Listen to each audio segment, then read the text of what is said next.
Hello everyone, HasMuse is here, and, well, what can I say? Don't need to even hold this up. It's Animal Crossing New Horizons for today's review. And, well, this is a game I've been meaning to get to for some time.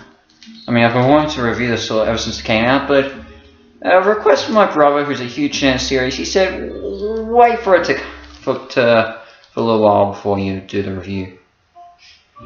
And you know, I guess he was right, because with all the updates that have come out recently, it makes sense to do it, at this point, review it. So, basically the Animal Crossing series is Nintendo's version of The Sims, where you, a human character, interact with a town of animals. Just basically going around life. And that's basically all you get.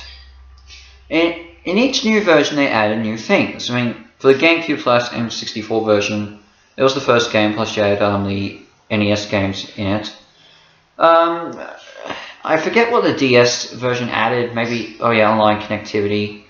The Wii version, Let's Go to the City. Well, as I said, involved the city. And of course, then you had New Leaf, where you were controlling the whole town as you were the mayor. So here comes New Horizons, and well, everyone, it's basically you basically control and create your own deserted island. Well, okay, Tom Nook's the one who owns it, but you get the picture. You just have to, do your part to build the town. And that's all you really get. You're the first one who arrives on the island. You decide what residents come to the place, and you just go from there. Some would say it's basic, but for Animal Crossing, it's easy enough to grasp into. I would say it's a lot easier to manage than the opening for New Leaf.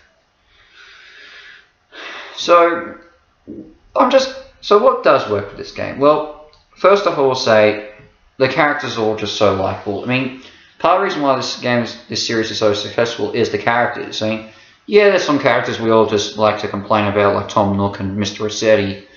But most of the other ones, like Captain, KK Slider, Isabelle, they're all just lovable, and we love them. Okay, Captain's not in this game, but maybe in the near future. Same with Brewster. So that's why it all works. These characters are also lovable. You love them to death, and can't get enough of them. Also, building your island is actually really good. You get to decide the layout for each and every place.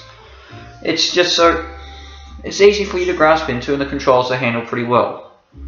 A major thing for this is the crafting system. I mean, you're on a deserted island. You can't just buy stuff at the beginning. You have to build everything. And honestly, the crafting system's really well done in this. I might even say it's better than Minecraft because it's so simple. Of course, as I said, the gameplay is great. The graphics, I mean, this is beautiful. Probably some of the best from the Nintendo Switch has to offer. The music is great. You're hearing the menu thing, that's great. And of course, everything you hear from KK Slider is great too. And every single update for this game has added new things to it. We had an update for the art, where Red finally showed up.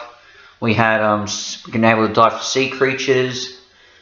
We can go to different islands by dreaming. I know that sounds stupid, but But here's the thing: considering that saving isn't done by sleeping anymore, it makes sense why they would do that. It's just that it's strange, but it works. Do I have problems? Well, okay, I have two. First off, there's no Nintendo costumes as of late, all Nintendo props. I mean, I want my Mario and Luigi shirts and hats. I want my Super Mario Land pinball machine, even though I'm sure it hasn't appeared yet since City Folk. I want to get the Triforce. Where are the props, Nintendo? Bring them back. Hopefully I get them soon in an update.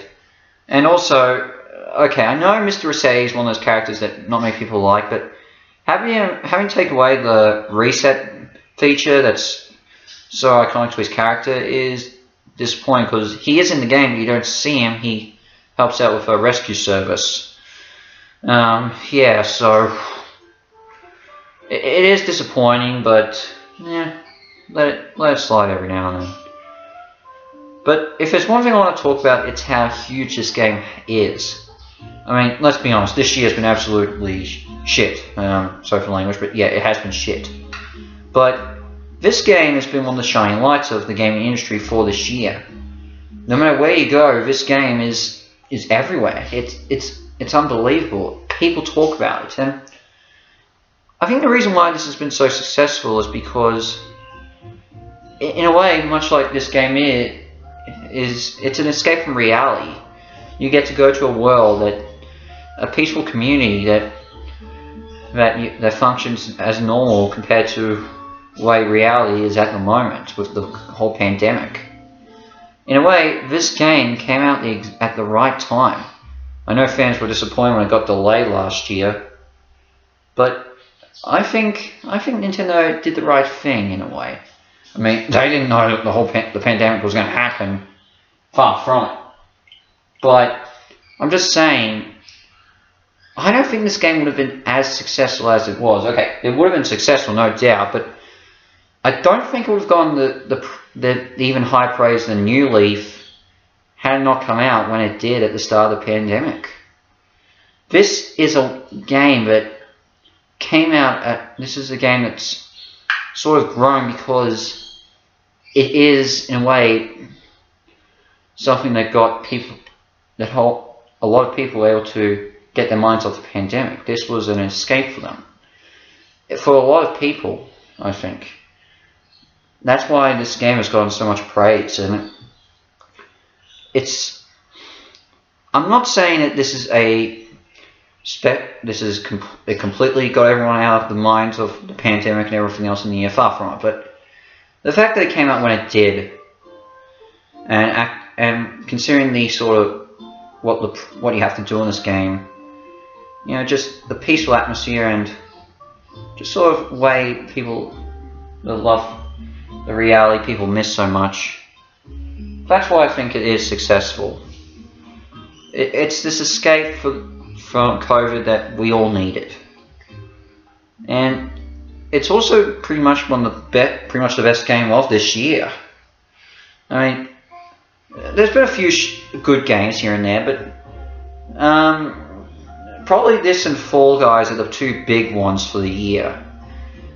And honestly, I think this game will win Best Game of the Year this year, unless something comes out at the end that we don't know about.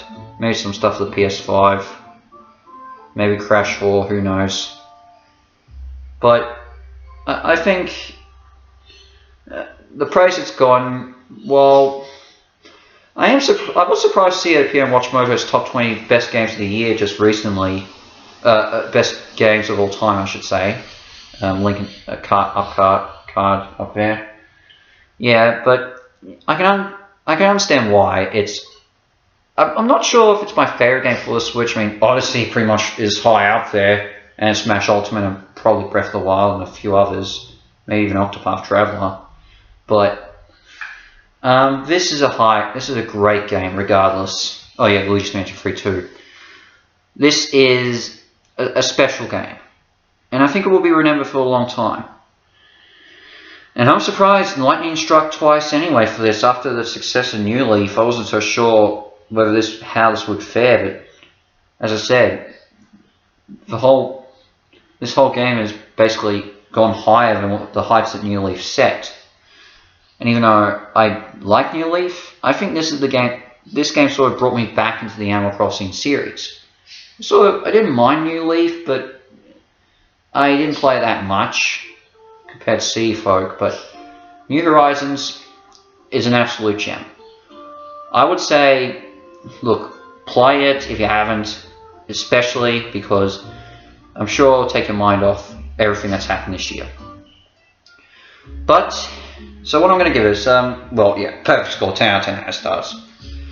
So, yeah, this is a classic, and it's definitely one of the best games, best game of the year, definitely.